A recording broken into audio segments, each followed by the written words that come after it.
अस्सलामुअलैकुम वरहमतुल्लाहि वबरकातुहू। मैं हूं कलीम अहमद कमर और आप देख रहे हैं अल कमर कंप्यूटर एंड साइंस एकेडमी।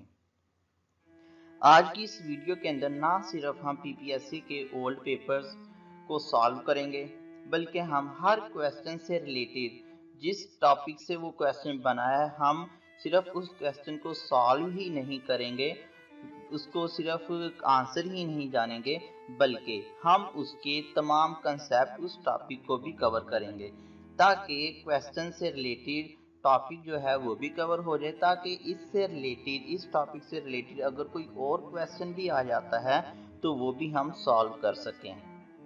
तो हम अपना वक्त ज़ाया किए बगैर वीडियो की जानिब बढ़ते हैं, लेकिन आपसे हमेशा की तरह अभी मेरी यही रिक्वेस्ट होगी कि अगर आपने अभी तक अल कमर एकेडमी के चैनल को सब्सक्राइब नहीं किया तो काइंडली इसको सब्सक्राइब कर दें, ताकि हर नई आने वाली वीडियोस के नोटिफिकेशन आपको बर वक्त मिल सके और आप इस तरह की नई वीडियोस देख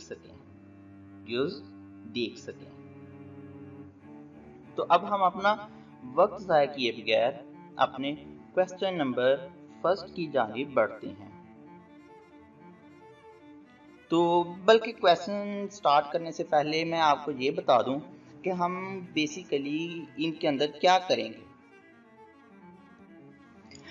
नंबर 1 पे हम ये देखेंगे कि कोई भी सवाल, कोई भी क्वेश्चन जो है वो कंप्यूटर साइंस के किस सब्जेक्ट में से आया है। ठीक है, यानी वो ऑपरेटिंग सिस्टम में से आया है, डेटाबेस में से आया है, या फिर वो सॉफ्टवेयर इंजीनियरिंग या डाटा स्ट्रक्चर एंड एल्गोरिदम किस सब्जेक्ट में से वो क्वेश्चन आया है। ठीक है, दूसरे नंबर पे हम उस क्वेश्चन का आंसर देखेंगे। ठीक है, फिर हम देखेंगे कि उस क्वेश्चन के अंदर क्या डिस्क्राइब किया गया है और उसका सही आंसर क्या है और उस आंसर का रीज़न क्या है, यानी उस आंसर की बेसिक कंसेप्ट और उसकी रीज़न क्या है, उसकी कंप्लीट एक्सप्लेनेशन हम डिस्कस करेंगे।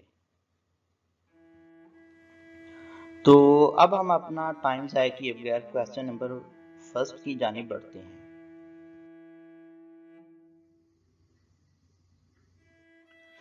पीपीएससी कंप्यूटर साइंस से रिलेटेड हमारा जो पहला क्वेश्चन है वो है ऑपरेटिंग सिस्टम में से। तो पहला क्वेश्चन ये है, which module gives control of the CPU. वो कौन सा मॉड्यूल है जो सीपीयू को कंट्रोल देता है to the process selected by the short term scheduler, जो कि शॉर्ट टर्म शेड्यूलर प्रोसेस को सिलेक्ट करता है। यानी शॉर्ट टर्म शेड्यूलर जब कोई भी शेड्यूलर सिलेक्ट कर लेता है तो फिर कौन सा मॉड्यूल है जो सीपीयू को कंट्रोल देता है। हमारे पास तीन ऑप्शन है, चार ऑप्शन है। ए है डिस्पैचर, बी है इंटरप्ट, सी है शेड्यूलर और डी है नन ऑफ दीज। इनमें से हमने डिसाइड करना है कि हमारा सही आंसर क्या है। तो सही आंसर को देखने से पहले हमें पता हो कि डिस्पैचर क्या होता है, इंटरप्ट क्या होता है और शेड्यूलर क्या होता है। हम क्या करते हैं, पहले इनमें से इन तीनों को देख लेते हैं कि शेड्यूलर क्या होता है, इंटरप्ट क्या होता है और डिस्पैचर क्या होता है। सबसे पहले हम देखते हैं शेड्यूलर को। शेड्यूलर हम बेसिकली उस वक्त इस्तेमाल करते हैं जब हमारे पास, नॉर्मल लाइफ में भी इसकी हम एग्जांपल देख लेते हैं कि सबसे पहले हम इसको हम इसलिए इस्तेमाल करते हैं ताकि जब हमारे पास बहुत सारे टास्क हों और इनको टाइम के लिहाज से हम अरेंज करें और एक सीक्वेंस के साथ इस्तेमाल करें तो इसे शेड्यूलर कहते हैं। ऑपरेटिंग सिस्टम कंप्यूटर साइंस के अंदर शेड्यूलर्स और उनका मेन काम क्या होता है, their main task is to select the job to be submitted into the system. System के अंदर कौन सी जॉब को सिलेक्ट करना है और डिसाइड करना है कि which process is to run, और कौन सा प्रोसेस रन किया जाए। शेड्यूलर को फिर हम तीन तरह की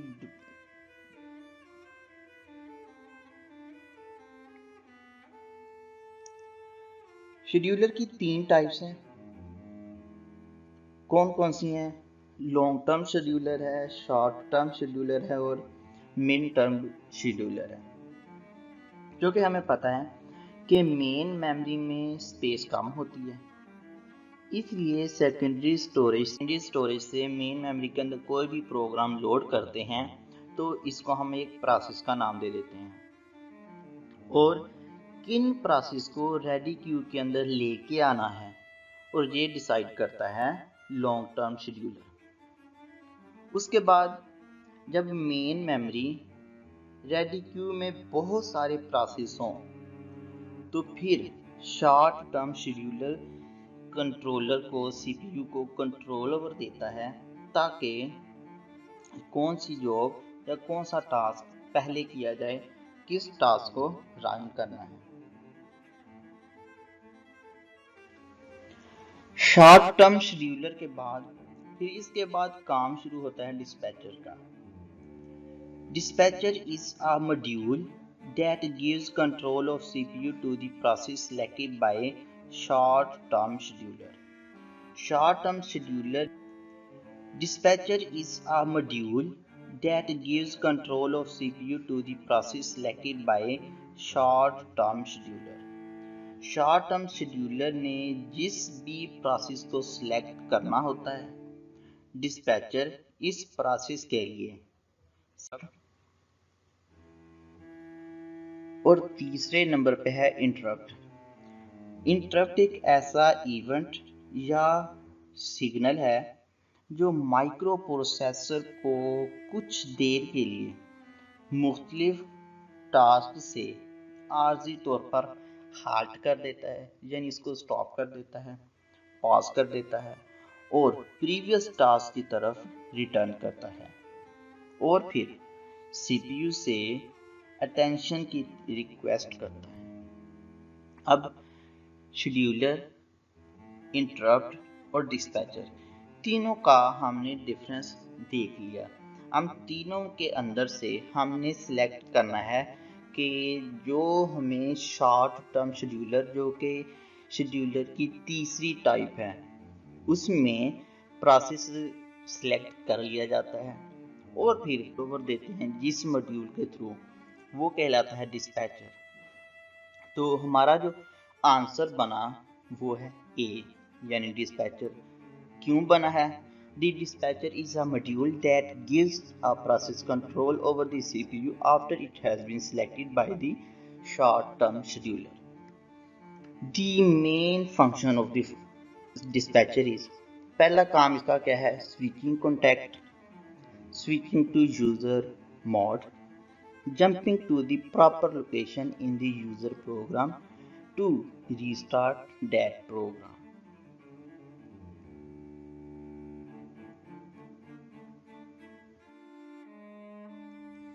अब हमारा दूसरा क्वेश्चन जो है वो भी ऑपरेटिंग सिस्टम से रिलेटेड ही है। वो क्या है? The process that are residing in the main memory for the execution are related ही है। वो क्या है?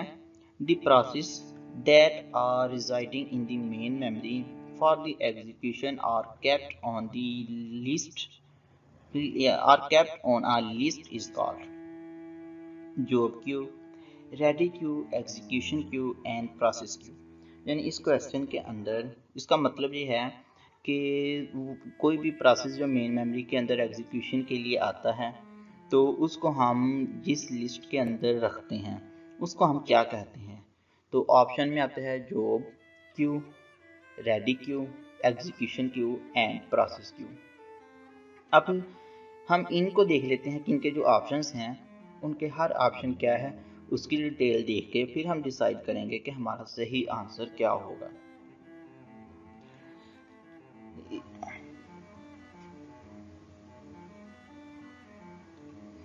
अब ये में हम ऑप्शन जो हैं वो क्यू शेड्यूलिंग के से रिलेटेड ही हैं।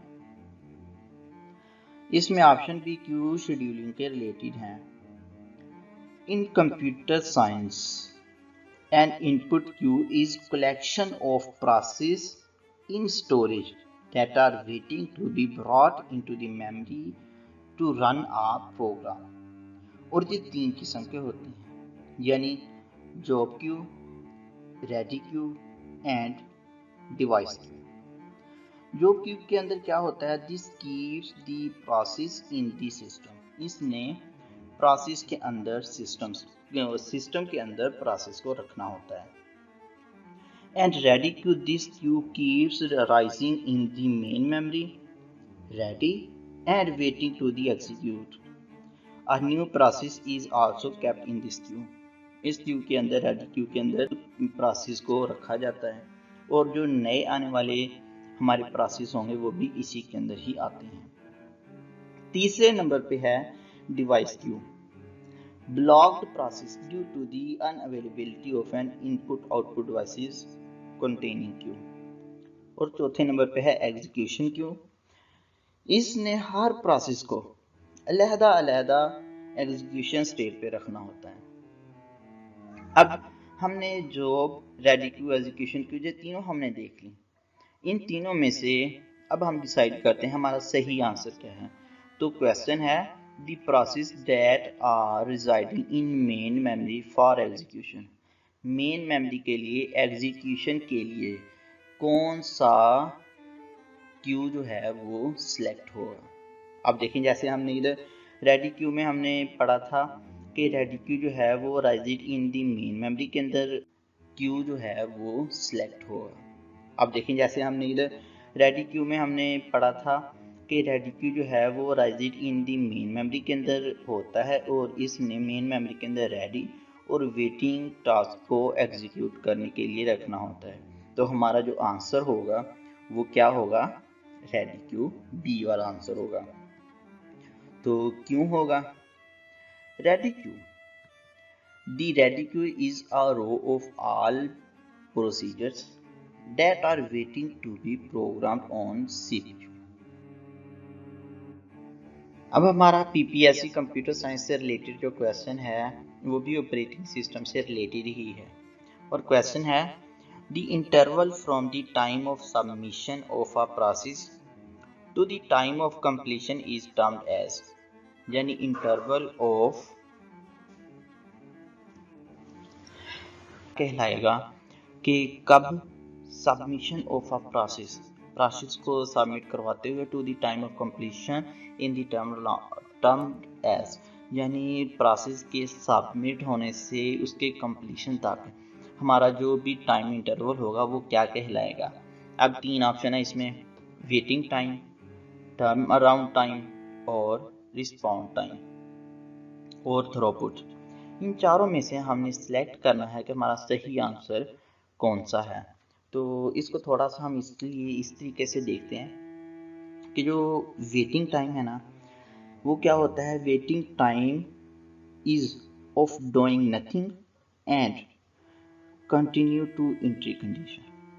यानी क्या है, वेटिंग टाइम जो है वो इसमें ये एंट्री कंडीशंस के अकॉर्डिंग होता है। इसमें जो भी कोई भी टास्क होता है वो परफॉर्म नहीं हो रहा होता। और रिस्पॉन्ड टाइम क्या होता है, टोटल टाइम, वो total time it takes to the respond to a request for the service. यानी इसमें क्या आता है कि वो सारा का सारा टाइम है जिसमें सर्विस से रिक्वेस्ट की जाती है। और तीसरे नंबर पे है टर्म्ड अराउंड टाइम, वो वाला टाइम इंटरवल जो किसी प्रोसेस को सबमिट करवाने के लिए उसके कंप्लीशन तक वो टर्म्ड अराउंड कहलाता है। यानी सबमिशन से लेकर उसकी कंप्लीशन तक जो हमारा टाइम पीरियड होगा वो वाला हमारा टर्म्ड अराउंड होगा। तो इसमें से अब देखें कि हमारे पास तीन ऑप्शन है, वेटिंग टाइम है, टर्न अराउंड टाइम है और रिस्पॉन्ड टाइम है। तो हमारा जो सही आंसर है वो है बी आंसर। वो क्या है, turn around time. The interval from the time of submission of a process to the time of completion is termed as turnaround time. Turnaround time can be divided into two parts. इसको हम दो parts के अंदर convert करते हैं, short turn around और long turn around.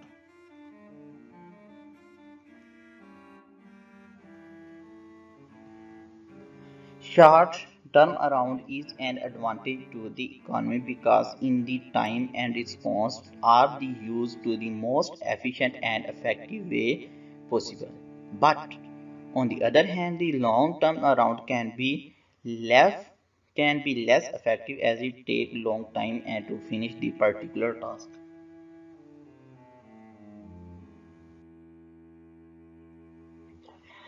हमारा fourth question है वो भी ऑपरेटिंग सिस्टम से रिलेटेड ही है, वो है which scheduling algorithm allocate the CPU to the first to the process that request the CPU first. मतलब क्या है, वो कौन सी शेड्यूलिंग एल्गोरिदम हमारे पास सीपीयू यूज करेगा जिसमें फर्स्ट प्रोसेस को फर्स्ट रिक्वेस्ट के साथ ही एग्जीक्यूट किया जाएगा। तो ऑप्शन हमारे पास 3-4 हैं, first come first serve, shortest job schedule, priority scheduling and none of these. अब आपने बताना ये है कि हमारे पास कौन सा हो, लेकिन अगर सिंपल सी स्टेटमेंट है, इसमें कुछ समझाने वाली बात नहीं है। सिंपल है कि अगर हमारे पास पहले प्रोसेस आएगा तो पहली रिक्वेस्ट आएगी तो उसी को ही पहले प्रोसेस किया जाएगा। तो सिंपल है, फर्स्ट कम फर्स्ट सर्व वाला शेड्यूलिंग ही इसमें यूज होगा। तो हमारा जो आंसर होगा वो होगा ए। क्यों होगा?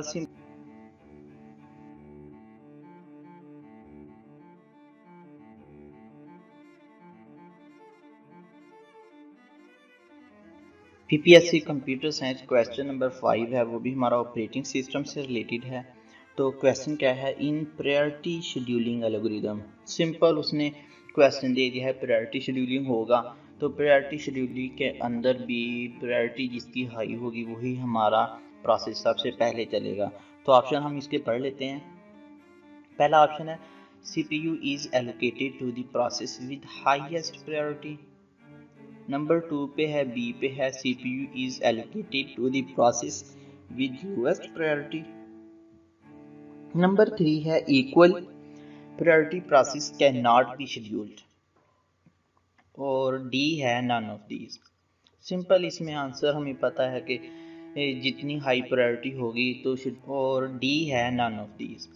सिंपल इसमें आंसर हमें पता है कि जितनी हाई प्रायोरिटी होगी तो शेड्यूलर प्रायोरिटी शेड्यूलिंग एल्गोरिदम वो हाईएस्ट प्रायोरिटी को ही लेगा। तो हमारा आंसर जो होगा वो ए होगा।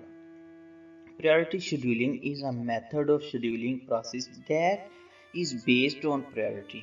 जो प्रायोरिटी बेस करता है in the algorithm of the scheduler select task to the work पर एज प्रायोरिटी। यानी प्रायोरिटी की बेस पे ही वर्क सेलेक्ट किया जाता है कि कौन सा टास्क पहले होगा। The process with high priority should be carried out first, whereas the job with equal priorities are carried out round robin or first come FCFS first come first serve basis। Priority depends upon, यानी मतलब क्या है कि अगर हमारे पास priority scheduling के अंदर कोई इक्वल प्रायोरिटी वाली जॉब्स आ जाती हैं, क्या करते हैं, या तो हम राउंड रॉबिन शेड्यूलिंग यूज करेंगे उनके साथ, या फिर हम फर्स्ट कम फर्स्ट सर्व वाली बेसिस को यूज करेंगे। तो प्रायोरिटी शेड्यूलिंग बेस करती है मेमोरी रिक्वायरमेंट्स और टाइम रिक्वायरमेंट्स। हाँ जी, क्वेश्चन नंबर हमारा 6 है, उसके अंदर भी हम ऑपरेटिंग सिस्टम से रिलेटेड ही क्वेश्चन है। इन प्रायोरिटी शेड्यूलिंग एल्गोरिदम, मतलब क्या है कि अब हमने प्रायोरिटी शेड्यूलिंग ही लेनी है, यानी जिसकी हाईएस्ट प्रायोरिटी होगी उसको हम यूज़ करेंगे। अगला काम क्या है, when a process arrive at the ready Q it's priority is compared with priority of. जब एक रेडी क्यू के अंदर एक प्रोसेस आ जाता है तो फिर हम उसको किसके साथ कंपेयर करते हैं। नंबर 1 है all process, number 2 currently running process, number 3 parent process, number 4 है इनिट प्रोसेस। तो जाहिर सी बात है कि प्रायोरिटी सिर्फ जिनकी प्रायोरिटी हाई होगी वही प्रोसेस जो होंगे वो रनिंग में आएंगे। तो जो प्रोसेस ऑलरेडी रनिंग में है तो उन्हीं के साथ हाईएस्ट प्रायोरिटी के साथ कंपैरिजन किया जाएगा। तो जिसकी प्रायोरिटी ज़्यादा होगी फिर उसको ही यूज़ कर लिया जाएगा। तो हमारा जो आंसर आएगा करंटली रनिंग प्रोसेस यानी बी।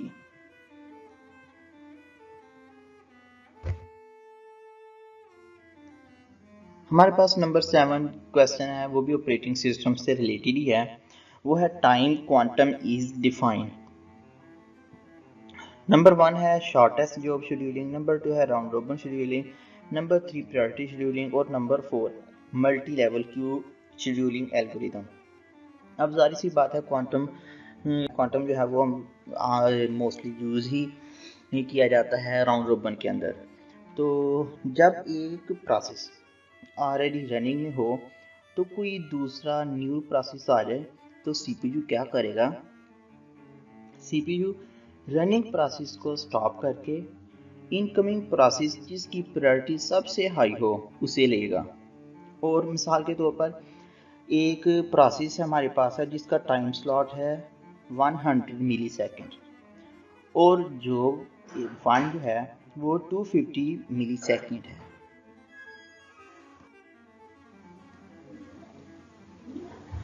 तो सीपीयू फिर क्या करेगा, इसको 100 जो पहला हमारे पास रनिंग में टाइम है, टाइम स्लॉट जो भी है जिसकी 100 मिली सेकेंड टाइम है, तो 100 मिली सेकेंड तक उसको रन करके बाकी टाइम सीपीयू किसी दूसरी जॉब को दे। इसको हम कहते हैं round robin scheduling.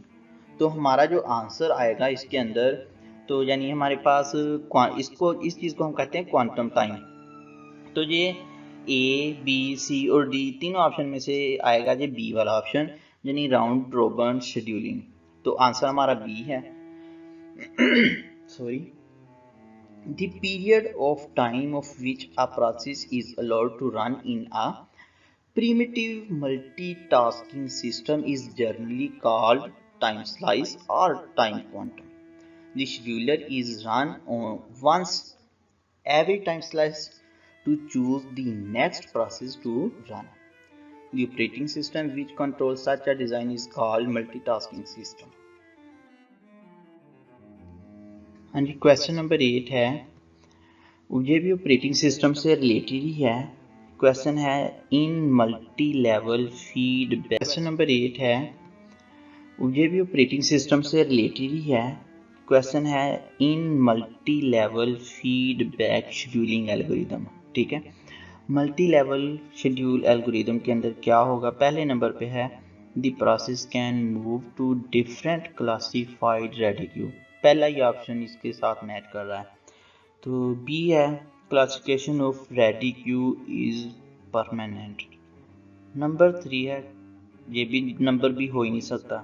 Number C है process are not classified into groups. ये भी गलत है क्योंकि इनको ग्रुप्स के अंदर हम कर सकते हैं, नॉन ऑफ मेंशन। लेकिन इसका जो पहला जो क्वेश्चन है वो है a process can move to a different classified ready queue, ये वाला आंसर इसका ठीक है। तो हम क्वेश्चन नंबर ए का आंसर है ए। इसकी रीज़न क्या है, in a multi-level queue scheduling algorithm, processes are permanently assigned to a queue on a In multi-level queue scheduling algorithm, processes are permanently assigned to a queue on the enter to the system. Processes do not move between the queues. This setup has advantage low scheduling overhead, but the disadvantage to be inflexible. यानी ये वाली जो चीज़ है ये long term यानी lengthy process के लिए ज़्यादा सूटेबल नहीं है, लेकिन शॉर्ट टर्म वाले जो शेड्यूलर हैं उनके लिए ज़्यादा ये बेस्ट होती है। क्वेश्चन नंबर 9 है, वो भी ऑपरेटिंग सिस्टम का ही है। Which one of the following can not be scheduled by kernel. Kernel के में शेड्यूलिंग को नहीं हो सकती क्योंकि ऑपरेटिंग सिस्टम का हार्ट टैलेंट कर्नल ही होता है, जिसने इंटरनल सबसे पहली चीज़ ही जो एग्जीक्यूशन से रिलेटेड है वो रनिंग जो है वो कर्नल के थ्रू ही होती है। तो यूज़र लेवल थ्रेड कभी भी नहीं, यूज़र लेवल जो होंगे वो अलहदा सॉफ्टवेयर होते हैं जो कर्नल ये काम नहीं करता। कर्नल ने सिर्फ इंटरनल लेवल के थ्रेड जो होते हैं वो यूज़ करने होते हैं। Process none of this. तो जो है शेड्यूलर जो है वो कर्नल शेड्यूल किसको नहीं कर सकेगा, वो यूज़र लेवल थ्रेड्स को नहीं कर सकेगा। तो इसका आंसर हमारा जो होगा वो बी होगा, यूज़र लेवल थ्रेड। तो कर्नल जो है वो यूज़र लेवल थ्रेड को यूज़ नहीं करेगा। बेसिकली कर्नल जो है वो फंक्शनल लेयर होती है ऑपरेटिंग सिस्टम की, यानी इसमें सबसे ज़्यादा जो भी हमारी वर्किंग होती है वो सारी की सारी कर्नल को कहते हैं। जिसे हम कहते हैं जैसे सीपीयू को ब्रेन ऑफ कंप्यूटर कहते हैं ना, तो इस तरह ऑपरेटिंग सिस्टम में ऑपरेटिंग सिस्टम के ब्रेन को हम कर्नल कहते हैं। इसका काम बेसिकली होता है कम्युनिकेटिंग करना होता है हार्डवेयर और कंप्यूटर कहते हैं ना, तो इस तरह ऑपरेटिंग सिस्टम में ऑपरेटिंग सिस्टम के ब्रेन को हम कर्नल कहते हैं। इसका काम बेसिकली होता है कम्युनिकेटिंग करना होता है हार्डवेयर और सॉफ्टवेयर के दरमियान में, रैम और सीपीयू के दरमियान कम्युनिकेशन करवानी होती है। Since a kernel handles many fundamental processes, it must be loaded at the beginning of the boot sequence when a computer start up। जब कंप्यूटर स्टार्ट किया जाता है तो सबसे पहले जो बूटिंग होती है वो कर्नल के थ्रू ही होती है। कर्नल बहुत सारी सिस्टम्स के एक्शंस परफॉर्म करवाता है, मसलन check can recognize the components such as processor, CPU, GPU, memory. It also check many connected peripheral devices. यानी बेसिक जो मेन काम ऑपरेटिंग सिस्टम का है वो कर्नल का ही होता है। तो नेक्स्ट क्वेश्चन हमारा जो है वो डाटा स्ट्रक्चर और मेमोरी मैनेजमेंट से रिलेटेड है। A process refer to a 5 pages. एक प्रोसेस है जिसमें 5 पेजेस हैं, A B C D E in order, और जिस ऑर्डर के अंदर हैं वो A B C D B C D E हैं। If the page replacement algorithm is FIFO, अगर इसके अंदर हम फर्स्ट इन फर्स्ट आउट का एल्गोरिदम यूज़ करते हैं, the number of page transferred with an empty internal storage of 3 frame, तो फिर हम 3 फ्रेम्स के अंदर इनको करेंगे तो इनका आंसर क्या बनेगा? इनका आंसर जो है वो है 9, यानी सी आंसर है। तो इसको कैसे सॉल्व करते हैं, इसकी जो भी हमारे पास रीज़न है वो ये है कि इसको सॉल्व करने के लिए ना थोड़ा सा टाइम रिक्वायर्ड है। तो इस क्वेश्चन ये तकरीबन 3 या 4 क्वेश्चन हैं इस तरह के, तो वो एक अलहदा सेपरेट वीडियो बना दूंगा उनकी। तो अगर मैं इसी में ये वाली वीडियो बनाऊंगा तो ये काफ़ी लेंथी हो जाएगी, तो इसलिए लेना कि इसको हम अभी फिलहाल वक्त के लिए तो इसी तरह इसको समझ लेते हैं कि इसका आंसर 9 है। इसको सॉल्व जो है वो नेक्स्ट वीडियो के अंदर आपको करवाऊँगा। यानी ये वाली ये 100 क्वेश्चन है, तो इनके हम 4 वीडियोस बना लेंगे, यानी 4 टाइम में हम इनको कवर कर लेंगे। तो 5th वीडियो जो होएगी ना वो इन प्रोसेस की हो जाएगी। इनको कैसे सॉल्व करना है तो इसको हम तब देख लेंगे।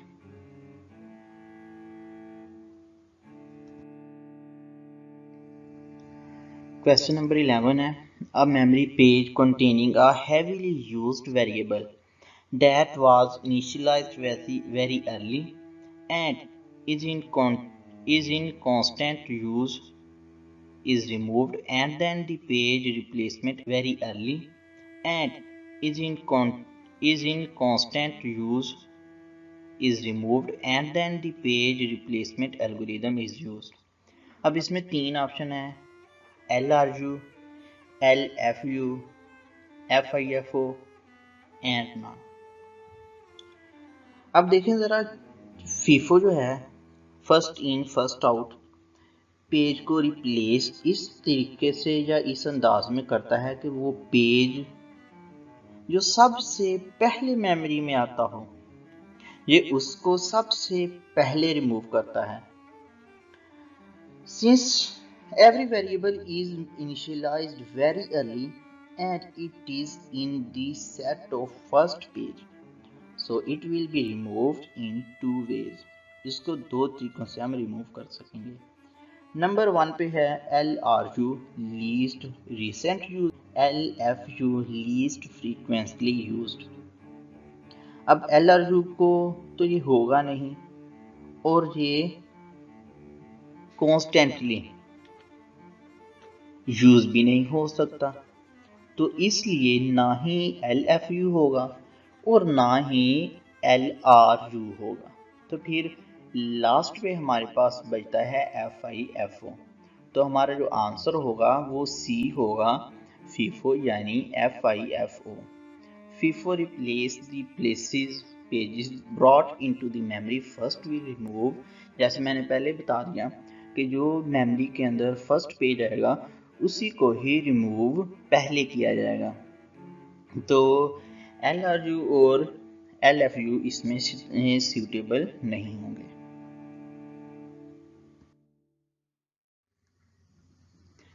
क्वेश्चन नंबर 12 है The users that are dash their processes are running on the paid system। Paid system के ऊपर जो प्रोसेस चल रहे होते हैं यूज़र उनसे क्या होता है, अवेयर होता है, बी ऑप्शन है, अनअवेयर होता है, सी है इन्फॉर्म्ड है और नन ऑफ दीज। तो इसका जो आंसर है ना वो है अनअवेयर, यानी बी आंसर है कि जो यूज़र होता है वो पेज सिस्टम से ये अवेयर नहीं होता, उसको नहीं पता होता, क्योंकि ऑपरेटिंग सिस्टम ने पेज सिस्टम के अंदर एक लॉजिकल एड्रेस क्रिएट किया जाता है, ठीक है। उसका जो एक्चुअल एड्रेस होता है वो होता है सेकेंडरी स्टोरेज के अंदर। तो प्रोसेस के अंदर उसको एक लॉजिकल एड्रेस असाइन किया जाता है, जो कि लॉजिकल एड्रेस जो होता है वो यूज़र को नहीं पता होता। तो जो उसका एक्चुअल एड्रेस होता है उसको हाइड रखने के लिए फिर हम अनअवेयर यूज़ करते हैं, यानी इसको हम to hide the actual address of the data stored in a hard disk को हम to hide the actual address of the data stored in a hard disk, hard disk के अंदर जो डाटा स्टोर है उसका एक्चुअल एड्रेस है उसको hide रखने के लिए इसको हम शो नहीं करते। In computer operating system, paging is a memory management scheme by which a computer store and retrieve data from the secondary storage to the use of memory. In this scheme, the operating system receives data from the secondary storage in the same size block is called page।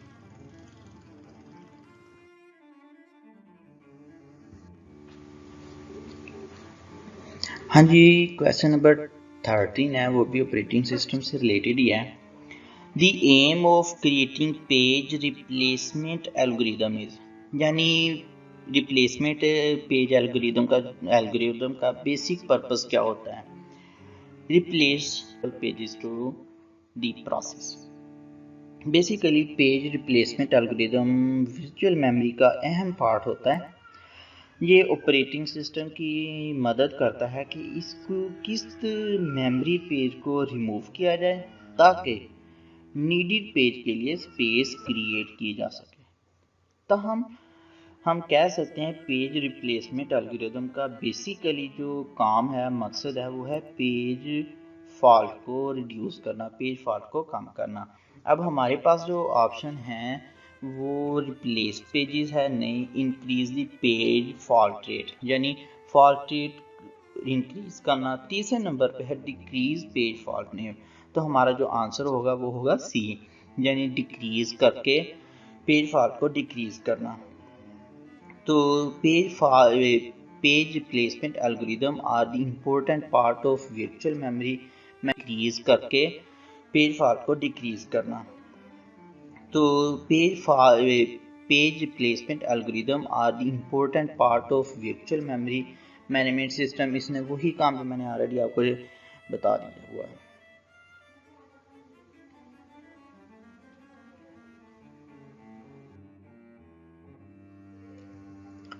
Next है question number 4, ये है data structure से related. अ FIFO replacement algorithm, यानी first in first out replacement algorithm associate with each page, her page के साथ associate होता है। किस तरीके से, time it was brought into memory, उस टाइम के मुताबिक जो टाइम मेमोरी के अंदर इंटर हुआ। क्योंकि इसने एक और चीज़ है कि इसने ये चीज़ बहुत अच्छे तरीके से देखनी है कि पहले कौन सा पेज इंटर हुआ, बाद में कौन सा हुआ, इसी चीज़ पे उसने डिसाइड करना होता है। इंटर हुआ, बाद में कौन सा हुआ, इसी चीज़ पे उसने डिसाइड करना होता है।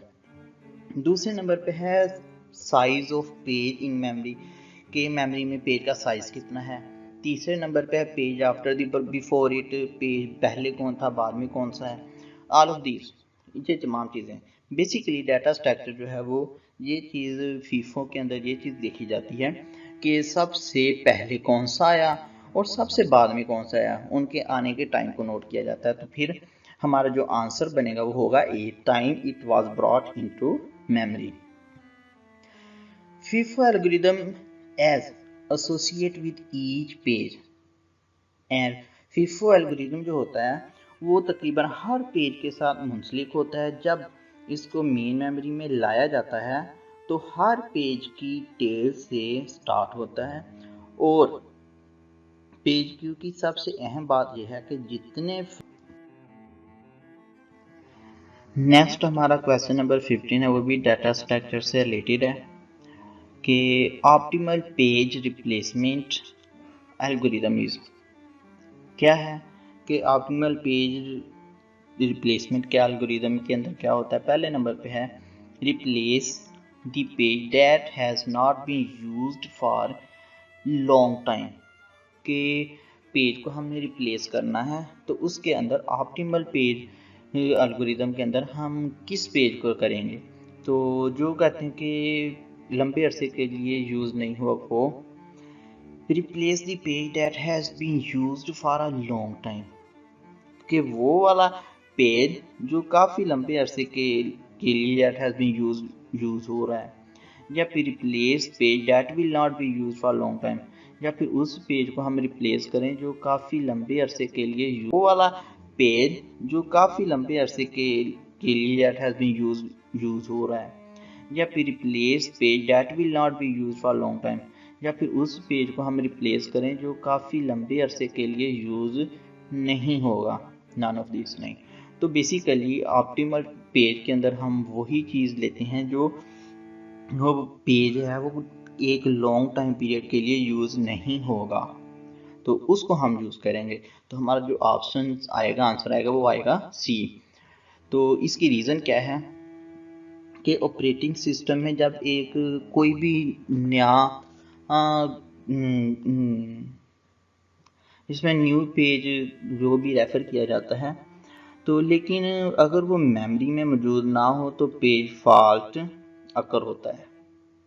ऑपरेटिंग सिस्टम एग्जिस्टिंग पेज को न्यू नीडेड पेज के साथ रिप्लेस करता है, को रिड्यूस करना ही होता है। और फिर एल्गोरिदम के मुताबिक ऑपरेटिंग सिस्टम पेज को रिप्लेस करेगा और लॉन्ग टाइम के लिए फ्यूचर में यूज़ नहीं होगा, यानी उसको उसने सेलेक्ट करना जो एक लॉन्ग टाइम पीरियड के लिए इस्तेमाल नहीं होगा। मिसाल के तौर पे इसको इस तरीके से हम समझते हैं कि एक पेज जो 6 सेकंड के लिए नेक्स्ट यूज़ नहीं होगा, तो मिसाल के तौर पर एक और पेज जो नेक्स्ट 0.4 सेकंड में यूज़ होने वाला हो तो इसके साथ इसको रिप्लेस कर दिया जाएगा।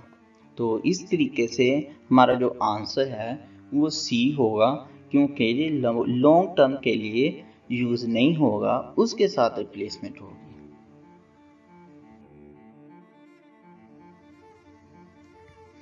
नेक्स्ट क्वेश्चन हमारे पास है ऑपरेटिंग सिस्टम। नेक्स्ट क्वेश्चन हमारे पास है ऑपरेटिंग सिस्टम का ही है कि वो क्या है, optimal page replacement algorithm is difficult to implement, यानी ऑप्टिमल पेज रिप्लेसमेंट जो है वो हमारे लिए इम्प्लीमेंट करना मुश्किल होता है। तो हमने बताना है कि क्यों मुश्किल होता है। नंबर 1 पे है it requires a lot of information, इसके पास इंफॉर्मेशन ज़्यादा होनी चाहिए। तो it require future knowledge of the referencing setting, इसके पास फ्यूचर नॉलेज होना चाहिए जो हमारे पास नेक्स्ट सेटिंग आएगी टास्क के लिए।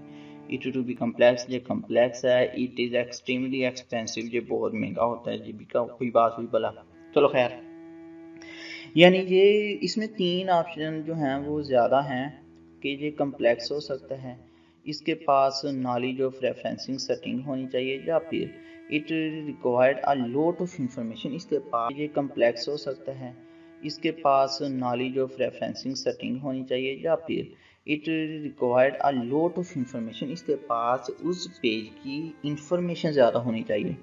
जारी सी बात है, ऑप्टिमल जो पेज है ना वो बेसिकली उसका मकसद ये होता है कि जिस टाइम के लिए, यानी उसने उसको रिप्लेस करना होता है कि जिस के अंदर टाइम ड्यूरेशन जो लंबे पीरियड के लिए यूज़ ना हो, उस टास्क को इसने किसी न्यूली नीडी टास्क के साथ रिप्लेस करना होता है।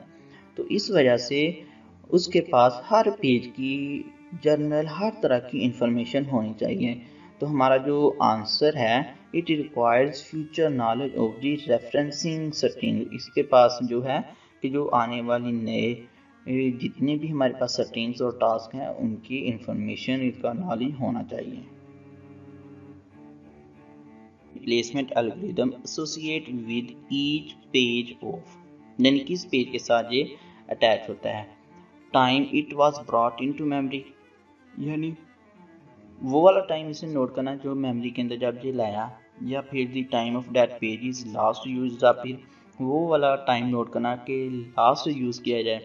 Page after and before, page के आफ्टर एंड बिफोर इसको देखा जाना, या फिर अलग ये तमाम चीज़ें। LRU बेसिकली है लीस्ट रीसेंट यूज, यानी जो अभी अभी रिसेंटली यूज हुआ है तो उसको हमने देखना है। तो लीस्टली यूज का मतलब है कि लास्ट पे जो यूज हुआ है। तो इसमें लास्ट वाला जो वर्ड हमारे पास किस में है, बी ऑप्शन में है।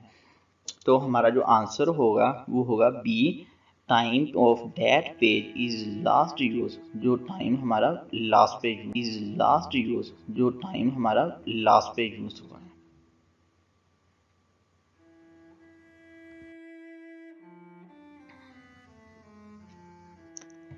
तो क्वेश्चन नंबर हमारा 18 है। ये भी हमारा क्वेश्चन जो है वो बेसिकली डाटा स्ट्रक्चर और मेमोरी मैनेजमेंट से रिलेटेड ही है।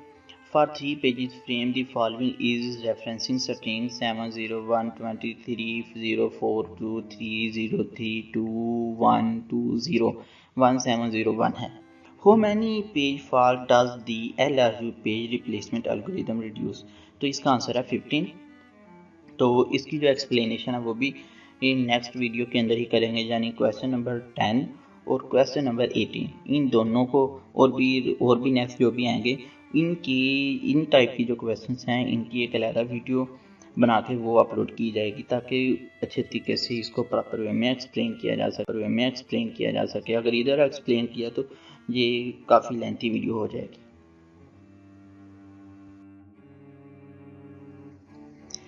उसके बाद क्वेश्चन नंबर 19 है ऑपरेटिंग सिस्टम और CPU मेमोरी मैनेजमेंट से रिलेटेड।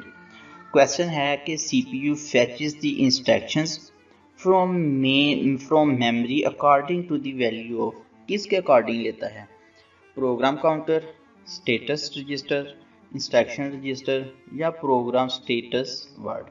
तो जाहिर सी बात है CPU ने जो भी इंस्ट्रक्शन लेनी है वो प्रोग्राम काउंटर के अकॉर्डिंग ही लेनी है। तो हमारा जो आंसर ए है वो ठीक है, क्योंकि आमतौर पर हमें पता है कि a program resides on disk as binary executable file and it must be brought into the memory and placed in within a process for its execution।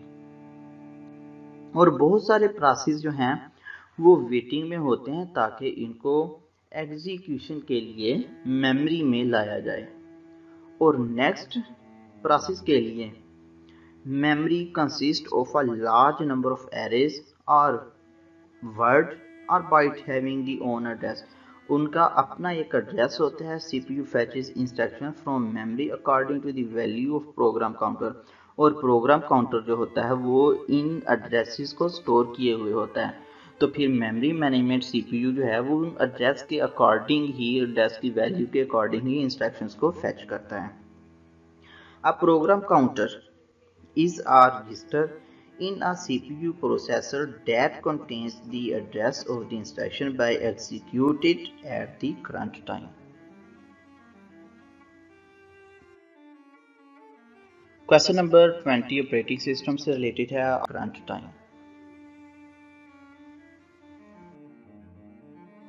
Question number 20 operating system से रिलेटेड है a memory buffer used to accommodate with speed differential is called। speed differential का जहाँ भी word आ जाएगा ना तो buffering का word आ जाएगा। तो मेमोरी बफर दो चीज़ें, तो तीसरी चीज़ स्पीड। तो वहाँ पे फ़ौरन आपके जहन में आ जाना चाहिए कि हम एक किसी मेमोरी की टाइप की बात कर रहे हैं। तो ऑप्शन हमारे पास है stack pointer, cache pointer, accommodator और डिस्क बफर। तो जाहिर सी बात है मेमोरी की जहाँ पे बात आई है और स्पीड अप होने की बात है तो वहाँ पे कैशे ही यूज़ होगा, यानी option B. The memory buffer is use to accommodate a speed differential is called cache. It is a hardware और software common it is served to add the fast memory between the CPU and main memory.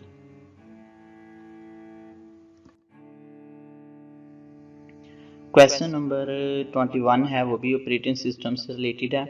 Which one of the following is the address generated by CPU. CPU से related कौन सा address होता है? जैसे पहले question के अंदर मैंने आपको बताया था कि एक लॉजिकल एड्रेस होता है और एक फिजिकल एड्रेस होता है, ठीक है। फिजिकल या एक्चुअल एड्रेस होता है वो होता है हार्ड ड्राइव के अंदर, और जो एड्रेस हमारा लॉजिकल एड्रेस होता है वो सीपीयू प्रोसेसिंग के दौरान क्रिएट करता है। तो पहला ऑप्शन हमारे पास फिजिकल एड्रेस ये भी नहीं है, एब्सोल्यूट एड्रेस ये भी नहीं है, डी सी क्वेश्चन है लॉजिकल एड्रेस, ठीक है। तो हमारा जो आंसर वो आएगा वो लॉजिकल एड्रेस है। तो logical address basically generated by CPU while program is running. The logical address is a virtual address as it does not exist physically, therefore memory location by CPU.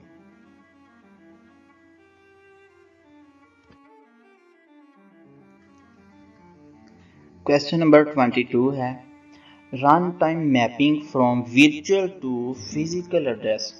Virtual address से physical address के लिए management जो भी mapping की जाती है वो किसके थ्रू की जाती है? Memory management unit, CPU, PCI, none of this. Obviously memory management ही के अंदर ही लॉजिकल और फिजिकल एड्रेस क्रिएट किए जाते हैं। तो हमारे पास वर्चुअल एड्रेस से लॉजिकल एड्रेस में आने के लिए मेमोरी मैनेजमेंट यूनिट ही यूज़ किया जाता है।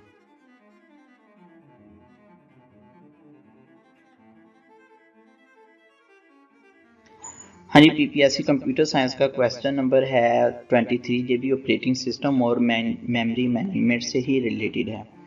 मेमोरी मैनेजमेंट टेक्निक इन विच। हाँ जी, पीपीएससी कंप्यूटर साइंस का क्वेश्चन नंबर है 23, ये भी ऑपरेटिंग सिस्टम और मेमोरी मैनेजमेंट से ही रिलेटेड है। Memory management technique in which system use, stores and retrieve data from secondary storage is used for main memory is called fragmentation, paging, mapping, none of these। और इनमें simple है, जो paging की definition है इसमें कोई मुश्किल चीज़ नहीं है। ऑपरेटिंग सिस्टम के अंदर पेजिंग बेसिकली एक मेमोरी मैनेजमेंट स्कीम है जिसमें कंप्यूटर डाटा को मेमोरी मैनेजमेंट में यूज़ करने के लिए डाटा सेकेंडरी स्टोरेज से लिया जाता है या स्टोर किया जाता है या रिट्रीव किया जाता है। इस स्कीम के अंदर operating system same block size का एक डाटा सेकेंडरी स्टोरेज से रिट्रीव करता है और जिसको हम पेज कहते हैं, और इस अमल को हम पेजिंग कहते हैं।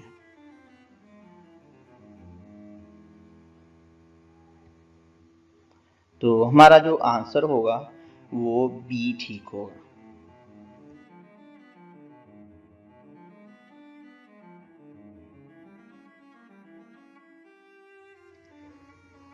कंप्यूटर ऑर्गेनाइजेशन यानी 24 क्वेश्चन नंबर इससे रिलेटेड है। The interrupt request line is a part of data line, control line, address line, none of this. तो सिंपल है, इंटरप्ट रिक्वेस्ट जो है वो कंट्रोल लाइन के थ्रू ही की जाती है। तो the interrupt request line is a control line along which the device is allowed to send the interrupt signal. The process after servicing the interrupt as to load the address of the previous process, and this address is stored in stack.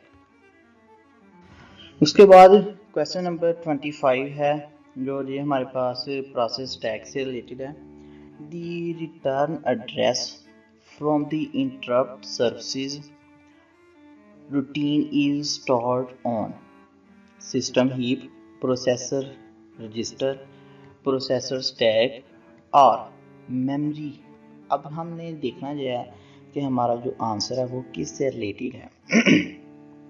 The return address of the interrupt services interrupt services जो हैं वो हमारे पास किससे related हो, ये आम तौर पे प्रोसेसर रजिस्टर के और स्टैक रजिस्टर के अंदर होती हैं।